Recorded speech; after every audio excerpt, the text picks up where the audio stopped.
Celtic were back in action again this afternoon as they played a 1-1 draw with Wolverhampton Wanderers in Dublin. In today's video we will discuss the 3 things we learned from the match, whilst also going over all the latest Celtic news from the last 24 hours. That includes the warning that expert has fired at Brendan Rodgers. But first, make sure you hit that like button and subscribe to the channel for daily Celtic content. Vasilis Barkas, the Greek goalkeeper, has inked a 1-year deal with Dutch club Utrecht, following a tumultuous tenure at Celtic. The Scottish Giants terminated Barkas' contract prematurely, despite a year remaining on his agreement. Barkas spent the previous season on loan at Utrecht, impressing the Dutch side with his performances. However, Utrecht had repeatedly stated their inability to convert the loan into a permanent deal due to financial constraints. The situation took a turn when Celtic decided to release Barkas, paving the way for Utrecht to initiate negotiations. The Dutch club seized the opportunity, and Barkas is now officially a Utrecht player, having signed a 1-year contract. Barkas' time at Celtic was marred by underwhelming performances, leading many to label him as one of the club's most disappointing signings. His move to Utrecht offers a fresh start and a chance to rebuild his reputation. Just a quick one, boys and girls, to tell you that we have a new drop available on our website. We have the Brendan Rodgers Pope tee along with the Celtic Ultra t-shirts. Do browse the collection by going down to the link in the description or going to celticapparel.com. Anyway, let's get back into today's video. Over 28,000 supporters turned out to watch Celtic take on Wolves in Dublin, with the majority of fans in the Aviva Stadium cheering on the boys in green. Celtic took an early lead, courtesy of a superb strike from Kyogo, with Hatate hitting the bar and several other great chances missed. Celtic could have easily seen more balls hit the back of the net. Despite the makeshift defence, the starting team put in a strong display against a Premier League side, offering plenty of positives to take into the start of the new season. As Brendan Rodgers and his side prepare for Tuesday's match, here are 3 things we learned from the encounter with Wolves. A new goalkeeper is needed. Joe Hart has been fantastic for Celtic and deserves the respect of every fan. However, his performances towards the end of last season and in pre-season have been less than stellar. He was erratic against Wolves, even conceding a penalty. Although the contact on Matt Doherty was minimal if there were any, Hart's reckless dive gave the referee a decision to make. Celtic ready to compete. This was arguably Celtic's best all-round performance in a pre-season against a decent Premier League side, boasting top quality players. Celtic went toe-to-toe with Wolves and arguably outperformed them over the course of the match. The numerous substitutions disrupted the flow of the game, but if Celtic can maintain the level they showed in the spells during the match, they should win the league and potentially achieve some European results. The transition in Celtic's play was the best it has been in years, and the high press reaped many rewards. Kwon shows promise. Kwon, along with Yang, made his Celtic debut in Dublin. Coming from the second division in Korea, fans weren't sure what to expect, but his short run out showed promising signs. He was excellent at tackling, always looking for the forward pass, and wasn't afraid to get stuck in. However, it's going to be incredibly challenging for him to break into the Celtic midfield at the moment. Brendan Rodgers has given his reaction to Celtic's 1-1 draw with Wolves in Dublin this afternoon. Rodgers admitting losing that late goal was a disappointment, but described the workout as perfect in his post-match interview with Viaplay. The Celtic boss said, "It always feels like a loss when you concede so late on. The workout was perfect for us. I thought we had some spells of fantastic football, and it was a perfect type of game that we needed." Of course, the game gets a bit broken when you are making so many changes, so you lose that fluency and the rhythm of the game, so in the last 25 minutes, we probably gave the ball way too much. We have to be better in that aspect, but overall I'm really pleased. It was a great exercise against a fantastic side.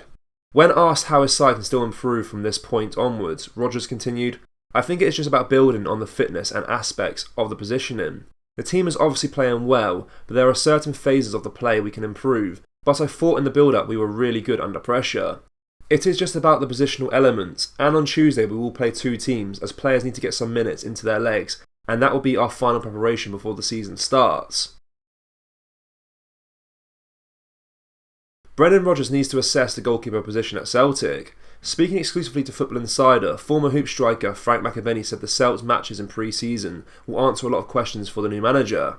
McAvenny insisted that the results aren't the issue, but it will help Rodgers learn more about his squad. He said, "It was a very young team, I think it will do them good, but I must fire a warning about the goalkeeper position. They made a few mistakes at the back which will show Brendan that Joe Hart is not up to speed. I saw a couple of things that Joe could have done better, and he will want to assess that. I have always said they are decent going forward, they can score goals, the fitness was good.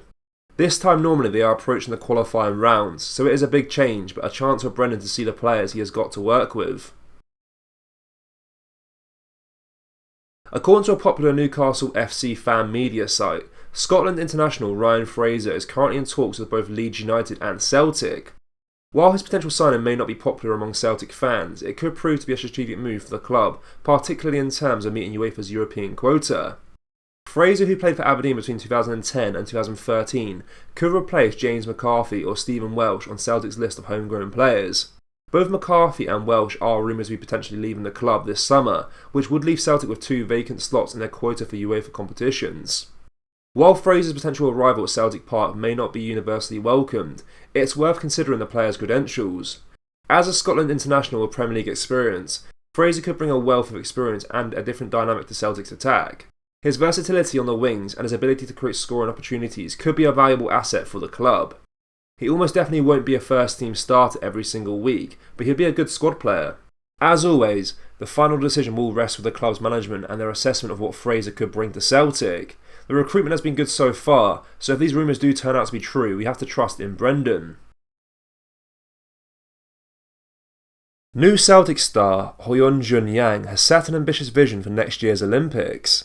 The former Gangwon winger may have just arrived in Scotland, but he's already looking for a bright future with Celtic and his country. At 21, Yang is a contender to be involved in the large under-23 football event at Paris 2024. Winning a medal for South Korea would be a huge triumph, and it would also have the added bonus of meaning that he wouldn't have to undergo compulsory military service in his homeland. At the Olympics, we need to earn a bronze medal at the minimum, he explained as reported by the Daily Record. There are a lot of good players born in 2001, so I can aim for this. I also need to work on my physicality and my conditioning training. The year-and-a-half national service is a major part of life and career. Chances are you'll remember it from the days of Ki Sung-young and Cha Du-rai years ago. Thankfully, fellow Koreans Hoyang Go-ui and Hyok Kyu-kwon have already undergone theirs, meaning that Yang is the only one to keep an eye on. If he could earn a medal with his country, it would have positive consequences for Celtic, with a military break no longer required. The football at next summer's Olympics begins in late July and runs until the middle of August, so Yang would likely miss some Celtic games if Korea did go the whole way. With a number of players from around the world nowadays, and the potential for 3 overage players to be chosen by each nation, we could have a few away, along with Yang. We need to cross that bridge when we come to it. Celtic fans, what did you make of the game and what were your thoughts on Joe Hart? Let me know down in the comment section below. That does bring us to the end of today's video, guys. Make sure to drop a like on this video and subscribe to the channel for daily Celtic content. Remember guys, we have released our brand new Celtic t-shirts. We have a Brendan Rodgers Pope t-shirt and our Celtic Ultra t-shirts too. You can find them at celticpower.com or just go down to the link in the description. Thank you, take care, bye bye.